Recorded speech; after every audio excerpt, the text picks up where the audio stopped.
કે એમણે આ બધું સેટિંગ ગાંધીનગર લેવલથી હોય છે.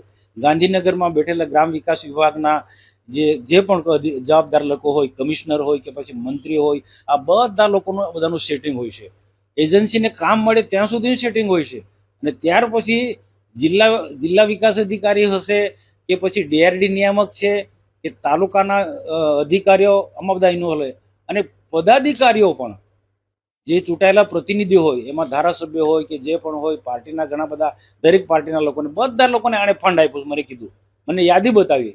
એટલે આજે તપાસ, એટલે હું કહું કે તપાસ એવી રીતના થવી જોઈએ કે ઉચ્ચ કક્ષાની કમિટી બનાવે અને આખું એને પણ પૂછવું જોઈએ કે આ કોણ કોણ આમાં ઇન્વોલ્વ છે, કોને કોને એને ફંડ આપ્યું છે.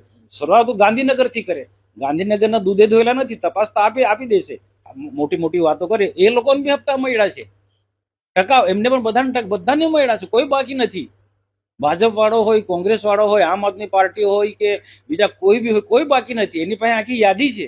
મને એવું કીધું કે ત્યાં ગાંધીનગરમાં મંત્રીઓને કેટલા આપ્યા, સચિવોને કેટલા આપ્યા, કમિશનરને કેટલા આપ્યા, ડીડીઓને કેટલા આપ્યા છે. ભરૂચનો ડીડીઓ હોય કે પછી ડીઆરડી નિયામક હોય કે નર્મદાના કે પછી એને, અને બીજી એ પણ બાકી ગુજરાતમાં બાકીના બધા જિલ્લાઓમાં પંચમહાલ